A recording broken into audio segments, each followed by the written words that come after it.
That's probably a little better. There we go. So thank you for that introduction, and thanks to CANSE and Global Affairs Canada for enabling my participation today. Just very quickly, by way of background, I work for the Mining Association of Canada. That's the private sector trade association that operates at the federal level.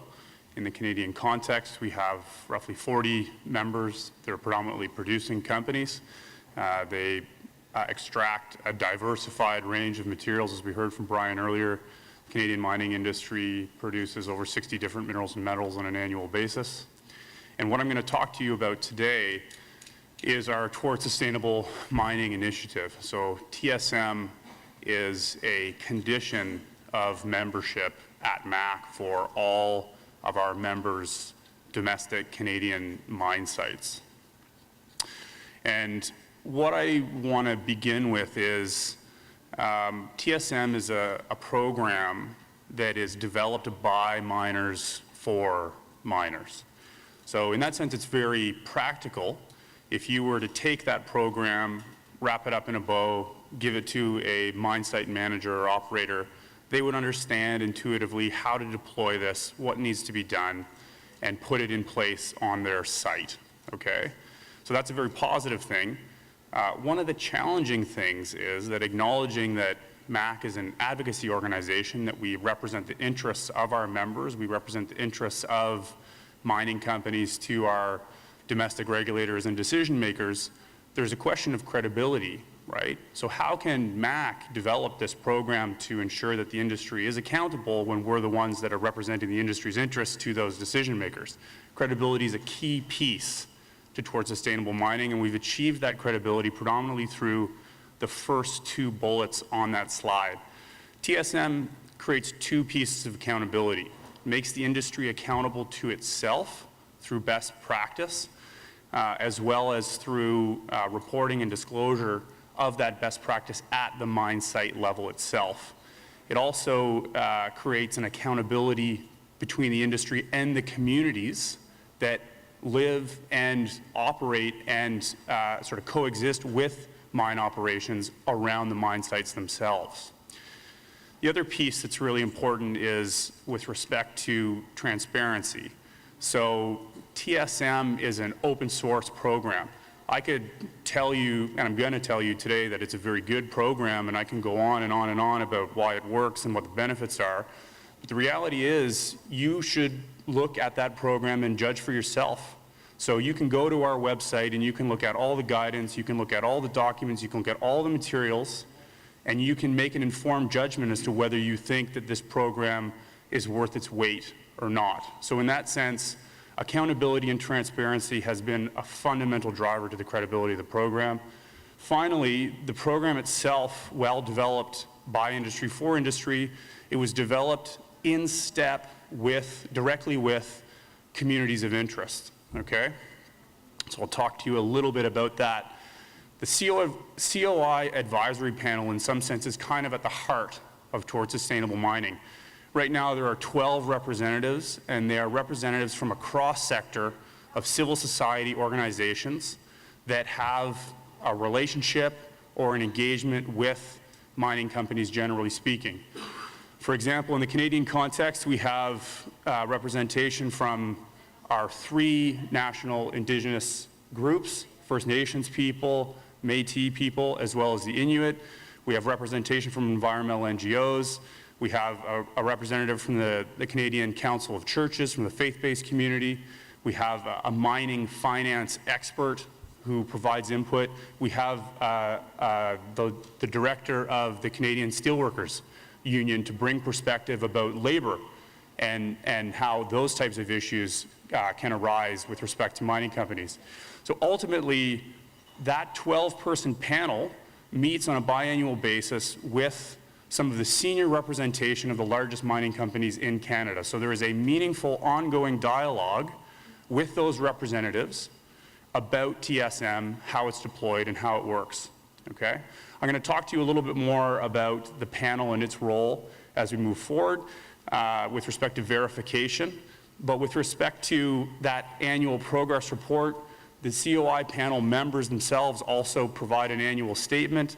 In our report, we have no editorial control over that statement. So again, it underscores that that group of people have the freedom to communicate outwardly their perspective of how we're interacting with our commitments in that TSM space. So just very quickly, as we look into the sort of nuts and bolts of the program, you'll see that it breaks down into 3 core areas. In the environmental stewardship side, we have a tailings management protocol and a biodiversity conservation management protocol. With respect to communities and people, we have Aboriginal community outreach, safety and health management, crisis management and communications planning, as well as preventing child and forced labor. That last piece is the most recent protocol to have been added to TSM, and it was largely in response to a growing interest from supply chain partners, particularly from the manufacturing industry, wanting to ensure a greater level of ethical sourcing of minerals and metals. Given an increased concern in that space over this issue, MAC thought it would be proactive for our industry and our members to put that protocol in place to better partner with those to whom we sell our products. Finally, with respect to energy use and greenhouse gas emissions, that's a protocol that sort of demonstrates the industry's ongoing commitment to being a constructive partner in addressing the challenges of climate change. So what do we report on, right? Here you'll see communities and people, environmental and energy efficiency. Those are the 3 core areas. Underneath that, you'll see the 7 protocols that I just listed. And then you'll see these 25 boxes. So for each mining company at each mine site, each year will get a score on those 25 boxes, okay? So just to call one out by example, if we look at Aboriginal and community outreach, there are 4 indicators for that protocol. Community of interest identification. How does the mine site identify who its core communities are and the people that it needs to interact with on a regular, persistent basis? How do they do that? How do they go about interacting with those communities once they've been identified? What are the protocols? What are the policies? What are the pathways? What are the channels? What about a COI response mechanism? So for example, if an issue is raised by one of your communities, if there's a concern coming from one of your communities, if there's a complaint coming from one of those communities, what is the process? What is the mine site's response mechanism? How is that dealt with? What's the turnaround time? How do we ensure that there's two-way communication between the site as well as that community? And then finally, reporting. How does that mine report on the work that it does in this space in that package of all 3 of those items above? What that speaks to is the establishment of a management process for each of those respective protocols. But you'll also note when you look across that there is an outcomes-based performance mechanism built in. So when companies are reporting, they're stating outwardly in a transparent way what they're doing, how they're doing it, why they're doing it, right? And ultimately, that information is publicly available. So with the exception of the crisis management protocol and child and enforced labor, each one of those 25 boxes will get a score on this sort of 5-tier scale.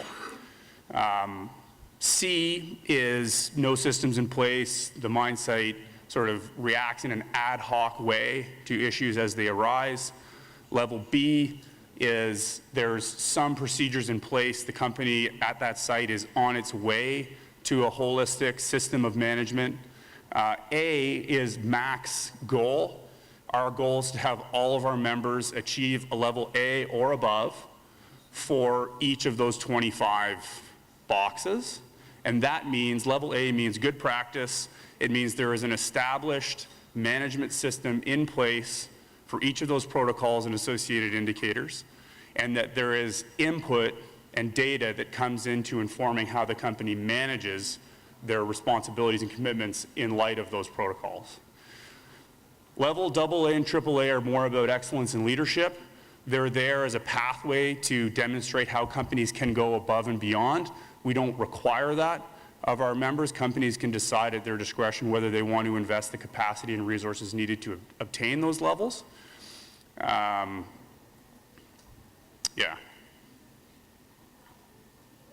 So quickly about verification. As I said, this program was built by miners for miners. What we're trying to do, or what we tried to do here, is create a maximum level of credibility with a minimum level of burden. So what's that focal point? How do those two pieces meet in the middle? On an annual basis, every site will undergo a self-assessment across those 25 indicators. They will report on that. Every 3 years, that reporting will be externally verified by an accredited verifier. That verification will be sent to MAC with a CEO letter of assurance. For the mining companies and representatives in the room, you will appreciate that CEOs do not readily sign a letter of assurance unless they are absolutely confident that what they are putting their credibility on is backstopped by what the information is that they're sending forward. So that in and of itself is a very significant measure of commitment and credibility. And then with respect to post-verification and review, every 3 years, companies will have basically a thesis defense where they will come forward with their reporting across their progress on the whole program. They'll go before the COI panel, that panel of 12 representatives.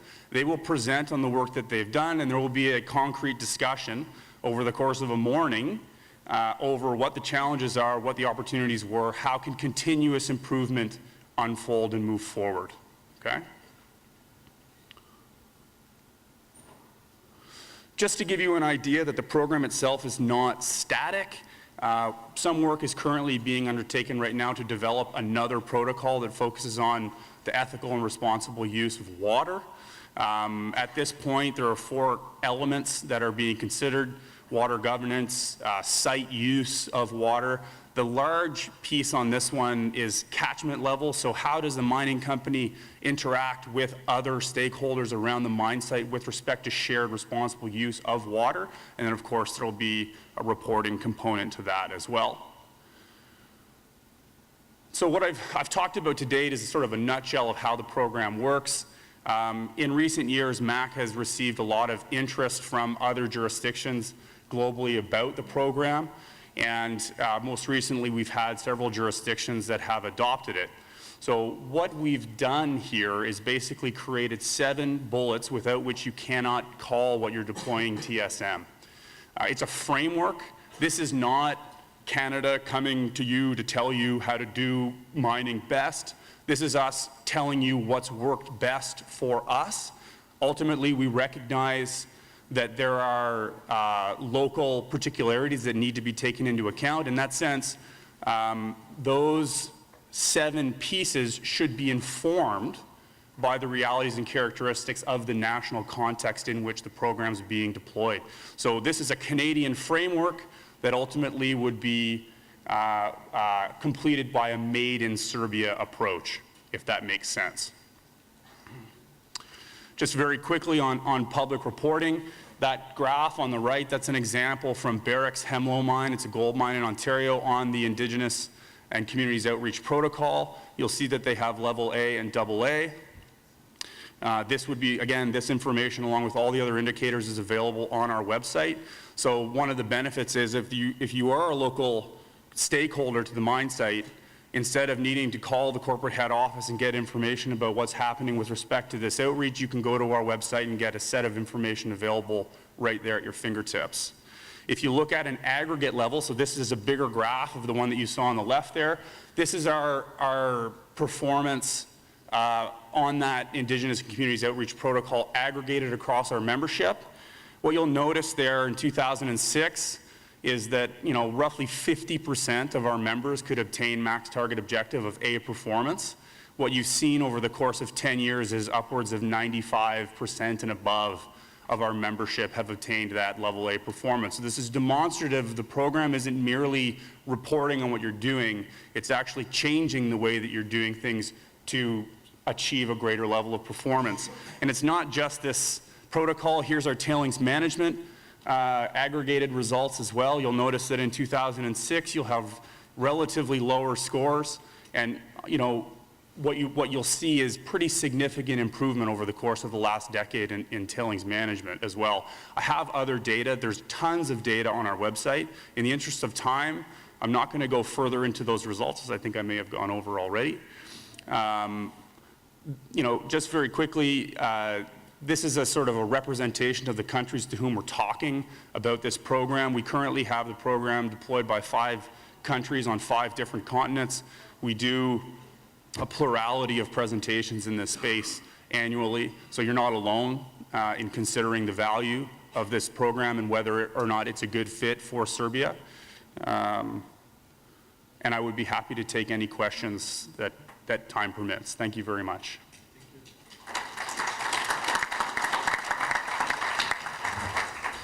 So our next speaker is Mr. Todd Romaine from Epson CSR.